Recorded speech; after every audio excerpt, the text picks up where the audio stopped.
That's like... Oh, because you guys don't ever hear our tune on YouTube. You guys don't hear it, but that is the tune on the podcast. So if you ever pop it on the podcast, that's what you'll hear. And every time we press record, I start singing it. So that's awesome. I just thought I'd share with you this week. So welcome back. Hello. Happy New Year. Happy New Year. It's January. We took 2 weeks off of our little podcasting schedule to take a nice Christmas break. Yeah. A New Year's break. But we're back. We're back. All right. Let's get ready to rumble. Rumble, that's fighting. Oops, that's what it... Okay, you'll just have to... I'll get this one. My phone just shut down. Recording. Well, my son's, because I had to steal his... Luckily, we do double, because we always have one that fails. So there you go. Megan failed this week. I did. I was expecting mine to. It was my turn. Too. Your phone usually gives us more grief. I usually have too much on my phone, so I don't delete enough things often enough. I'm guessing I didn't have the power in. Oh, yeah. All right. Here we go. Welcome back, guys. Hello. It is, what episode number are we on? 38? 38, and episode it is 38. Year 2020. Oh my goodness. Not while we're recording. Not while we're recording. So it's a little weird to say that. But for you guys, when you listen, it will be January 2020. Happy New Year. Yeah, and does anybody have a teenage boy making memes already of 2020 vision? Like 2020 funny things like that. I'm sure they'll be all Am I the only one who's blessed with that? I don't know. I just feel old that it's 2020. I put on this sweatshirt the other day and it said 2010 down the side and I was like, this is really old. Has it been that long? Have I had this for 10 years? And it's just kind of hitting me how fast time is going. Yeah. So. Guess what happens this year for me though? It'll be my 20th wedding anniversary. And my 40th birthday. Oh my goodness, how cool that those both come at the same time. They did. When you get married super young, you can double up like that. That's cool. So I'm hoping for a big trip for my husband. We've made it very clear. And so I even gave him dates. Yes. And like so it's yes. happening. I'm going on a big trip for my birthday this year. Yes, I will be 41 though. I'm older than her. Not We're going to much. New York City. Yeah. Woohoo! For my That's birthday. fun. And the end of January, so I'm pretty excited. My first time, well, as a kid one time, driving through with my family, we stopped and walked around for 2 hours. Of New York? That's all I've done of New York. So really this is my first time. Well, awesome. Well, welcome to the new year. Thanks. You too. Yeah. Our listeners, but you too. So we hope you had a fantastic Christmas. Hopefully you're back homeschooling, but no judgment if you're taking an extra week off. It's cool. We get it. Yeah. This is an episode that was requested from somebody about some of the weird things I do. You know how Megan has all those fun, creative things that she does that I don't do? This is one of those. And you guys are going to love it because it's awesome. Yeah. So this is a listener request. And so Karen's going to add in just her 2 cents. Yeah, I don't do this. This isn't me. This is all her and her awesome creative mind. Yeah. So this is how I enjoy, work. but I'll throw in some thoughts here and there. You know what's might funny have some. too is that my husband used to always tell me you don't even need a friend because you're the funniest person you know. And I'm like, I am. You can just talk and entertain yourself all day long. And he'll ask how was your day? And I was like, you ready? Here's how it went. And so it's funny when we got married, he had to get used to that. And now he's like, that's it? That's all you have to say? And I was like, oh, I don't know. Are you bored? He's like, no. Now I need to know. More. I need to know your weird white That's chatter. Awesome. I love it. Anyway. Your weird wife chatter. Yeah. I'm his white noise. That's how I used to fall asleep, was to me talking.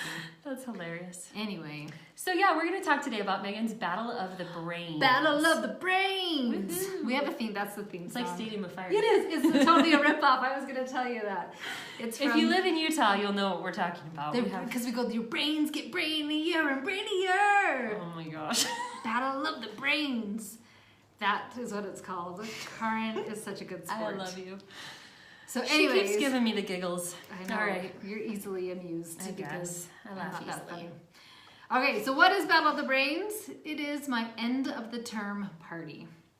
And it simply got created because I wanted my kids to finish their books at the end of the term. Yeah. And this was a way that I encouraged them because anybody who finished their books was welcome to my pizza party after the Battle of the Brains. Okay. I like it. And so I'm sure Battle of the Brains started super simple, but it always evolves, right? And some years I'm like way into it, and some years I'm like, oh crap, that's today. I'm like, hurry and throw something together. But my terms, sorry, I keep mixing those words. My terms are set around our Battle of the Brain competitions. Okay. So, yeah, so Karen's just gonna, I don't know. So you have interview style 12-week terms, yeah? Yeah, we do 12-week terms. Okay. And the Thursday of the 12th week, like, that's it. So you had to have your stuff done by Wednesday night at midnight. See, she's super organized. I'm not. We just like finish our books when we finish our books. I just don't do the term thing. We just go through till we're done with it. You know, I realize though, I don't like the unknown. And I'm okay with spontaneity and like some unknown, but like when it's like, it could be today, it could be in a year. Sometimes that drives me batty. So if I can help it at all, like, I'd like this book done. Yeah, that makes sense. But some books, like 2 of my kids are hacking away at Les Mis. Oh. So this is not a one-term book. And No. like some of them, if they're getting through it, they're like, this is a meaty book. This is not a one-term book. Got it. So I do try to be very understanding. And like, is it laziness or is this book more difficult? Yeah. And so it's just a way to encourage them. And you wanted a fun fact, only one child has how do I say that right? Has not been invited to the pizza party. We've Ever? Yeah. And only once? Or Only happened one time. Nope. Nope. Okay. We haven't talked about the story of have we talked about when Tess lied? I don't think we've shared that yet. I love that story. Okay. Or did we? I thought maybe we did. Oh, maybe. But my daughter, for 2 months, lied about doing all her schoolwork and was making up fantastic narrations. And this is what made me start pre-reading of the books. Of like just lying, of like, what did you read about? Well, in this book about nature there was a shark and I totally bought it. Like, it was obscure things. Anyways, she got caught, and so she did not get invited to my pizza party. So everybody ate pizza in front of her and it was super awkward. So I like that they usually finish. A lot of kids will stay up late Wednesday night reading their books to finish them. It's just kind of fun. That is fun. I love it. Yeah, and it's great. Like, the last week of school is always funny because it's like, oh, I have 2 books left, and they'll bust through it. See, that's cool though, because typically, like for us, I don't really give my kids a lot of deadlines like that. And so I think it's good for them to experience that and to learn how to fight through those deadlines. Well, it's great because the consequence is not pizza. Instead of like failing it's not a class. like a failure, Yeah, or like you're a horrible human. It's not anything like that. It's like, oh, you just don't get pizza. Right. It's not a big deal. So Battle of the Brains, we start with the amazing theme song. I tried to get Porter to write us a real theme song, and he gave me a hard no, even though he's an amazing musician. He is an amazing musician. I'm not writing that, so I thought, okay, I'll make up one that you can dance to. So anyways, we have different events. They change, but most of these stay about the same. So science is one of the events. And we used to do Apologia science books. Yeah. And so I would just go through and I've taken and made up questions throughout the Apologia books. So my younger kids haven't done Apologia. We've done different things for science, but we always use the same questions. Oh, so they're the ones you wrote years ago then? Yes. Oh, gotcha. Okay, so they may not know the answers. Oh, no, but it's the same every term. Oh, okay. So like they're familiar with them. So Brigham got one about pinnipeds the other day, and I was like, that's a seal of like, or you know what I mean, just that family of pinnipeds. Yeah. I think walrus are in that family too. And so it's just kind of funny because there are a lot of botany. Like, what's a sepal? And they all look at me and I'm like, anybody have this? So it's way fun and it's way silly. And so it's not really based on what they're learning now. Just not the science. Just science, okay. Because I think that's how it got started though, was for that science. Because I'm like, do you guys even know what we studied about? So that's science. Math, I tried something new this year and it totally failed. But like now I know.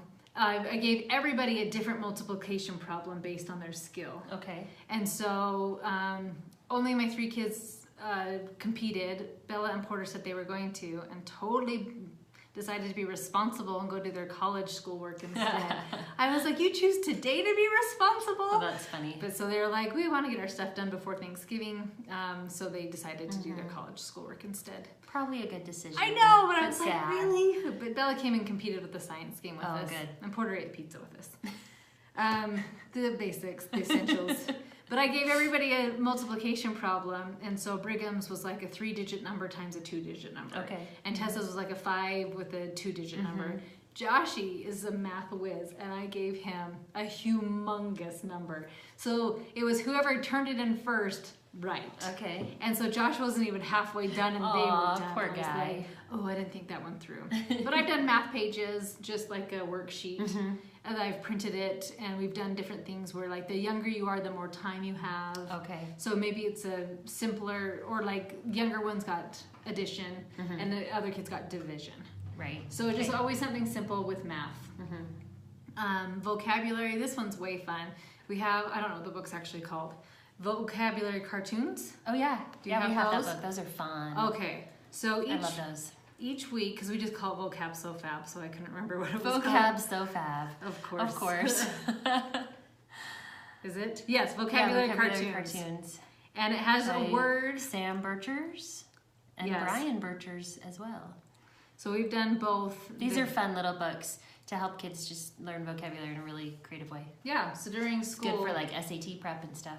Well, and just to have great vocabulary. Right, but Like, for the future as well. yeah. So during the school weeks, each week they would be getting a new word and have to use it in a sentence and practice Oh, I writing love in that. cursive. I So need it's to do part that. of the school, right? So I've done different things this year because this term I just had a match. Like Okay. cacophony was one to a harsh sound. Okay. And so it was a match, but my favorite one was when I gave them a list of the words and they had to write a short story or a paragraph using them all. That's funny. And Joshua could not remember any of them and was like, one day there was, somebody told me the word cacophony, and I thought that's an interesting word. And then they told me the word cash. And I thought, once again, interesting word. And I go, okay, A plus He for was creativity. creative. Yeah, he got him in a sentence. That's That's not what they hilarious. So just different things with the vocabulary. Memorization is another one that we've done often, whether it's a poem. We've done the proclamation to the family. Oh yeah, okay. And this time I did fill in the blank. So I had the poem, and then I'd taken out a bunch of And words. they had to fill them in fastest. And they had to fill them in. That's fun. If I just have them repeat it to me, it's who can get the furthest without making a mistake. Oh, okay. So that was really fun. We did that with the proclamation to the family, and I would, as soon as they made a mistake, they could just stop. And so I'd take them into another room. This year was the first time, this term, I added language arts. And so for Briggy, who's younger, he had to do his flashcards, the phonetic sounds. The phonics ones, yeah. But he had to do like the diphthongs and like the teens. So ch, k, sh. And so he'd have CH and TH and all of them. And we went as far as he could. Josh and Tess did the good and the beautiful flashcards of like, what is a noun? Oh, right. What is a pronoun? What is a verb? And it was funny because they're like, oh, we had this. We do this every week. But without my help, they did not get as far as they thought they would. So whoever got the furthest, that was my first time adding in language arts. That's fun. I like that. And that was fun because then it gives them a reason of why. Because I can explain to them, it's really great to know how to structure your sentences together. And if you learn a foreign language, but it doesn't really feel applicable, I'm like, we're going to play a game and you can win the flowers. And they're like, oh, okay. Win the flowers. That's the prize. Yeah, it's awesome. Physical fitness we do every time. It always looks something different. I've made them race down the street. I've done obstacle courses. We have Joshua has a broken foot right now, so we did death by sit-ups. I heard about this, and someone got eliminated for putting their feet under the couch. They did. They cheated. And we're like, you can't do a sit-up with your feet under the couch. But every minute you add an additional sit-up until you can't do any more. And they got up to 20 something. But I started around 8. Okay. Because I'm like, we're not going to wait a full minute for one. Oh, that was fun. And then this year we did not do art, but art has been a hilarious one. It just feels so subjective that it's hard for me to pick a winner with art. Oh, okay. Because one year I had them all make up something, so it could be a song, a poem, a dance, and it was hilarious and it was fun. But how do you pick the best? The best Right. if it's not the same element and different age levels. Yeah. We also, one year was fantastic. We had them look at a picture of art, and they had a minute or something, and then I put the picture down and who could remember the most detail. Oh, And we did Whistler's mother, and Porter's looked like, you know, the face mask from the Black Plague? Yeah. Because he can't draw to save his life. But he won because he had the most details of the picture. So that one was super fun. It's hilarious. So those are some of the categories that we do, Battle of the Brains. And it's all just stuff like we've done geography, if like that's something fun we learned that year. So you just this is your school day that day? Yeah. Okay. We just do that morning. Okay, that's so fun. And the prize is, it was from a craft store that's out of business now, but Robert's. Oh, yeah. I think it's like a Michael's and Hobby Lobby. Yeah. But a fake bouquet of flowers is the prize. And they are treasured and coveted and passed. Do they get to keep them for the year? No, for the term. Oh, just for the term. But they're in your room. Joshua duct taped them to his wall, so everybody could walk into his room and see that he was the winner. People but they're always displayed or put out cute. Somewhere. I love it. And then the best part of winning is that we get to watch a movie with the pizza, and you get to pick the movie. Ah, fun. And so, yeah, that's always huge. And I don't because one kid was like, well, I don't want to watch that. I want to go play on a tablet. And I was like, no. Like, we're watching a movie, and you can watch whatever the winner wanted to watch. So everyone has to watch it, even if they don't want to. Yeah. Okay. So, yeah, sometimes this year I did it the night before, so it was a little bit more organized. Some years, like if I don't want to print a bunch of things or if my printer was broken, then I'll just hurry and be like, hey, we're going to wing this today. Yeah. That's so fun. It's just fun and lighthearted.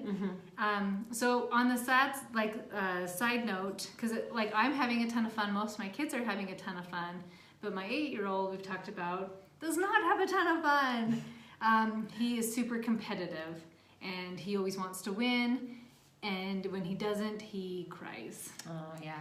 And so it's been tricky. I posted Instagram about him crying, and I got a lovely comment telling me that it was terrible that I was pitting my children against each other. Yeah. First of all, I don't pit my children against each other. There's no cage fighting, even though that'd be hilarious. It's just all in fun. But there's competition in life, and there's competition for jobs. There's competition in just a regular board game. Yeah. Sports. Plays, anything, there's competition. And so I would rather be able to teach him what to do with those strong emotions. You didn't win, I love you, it's okay to feel sad. Yeah, definitely. And we can also now cheer on Tess won. She was our big winner. It was her first win. And cheer on Tess for winning because she was super excited. And so that's just kind of a side note that sometimes my kids are bummed and sometimes they're sad, and it's okay. Yeah, that's cute.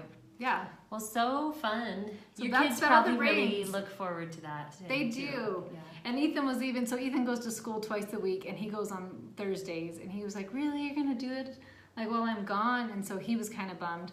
I thought, I'm sorry, it's not a personal attack. And Porter and Bella tried to be responsible, and I was like, I cannot believe today is the day of being responsible. But no, Bella did come in and join us for the science game, and then both of them joined us for pizza, and then...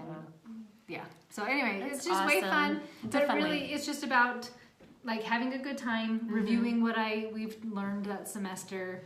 I have done things with geography where we learned South American countries, and then part of the events was they had to fill in the countries. Oh yeah, that's cool too. So we did all the states and just different things. It's always different if whatever we're learning next semester, a term, then we'll throw those in. But after I do it, I always take a week off. Oh, okay. So it usually lines up with Thanksgiving. So luckily it lines up with Thanksgiving. Yeah. So they get a full week off, and that gives me a full week also to prepare the next term. Yeah, that's so smart.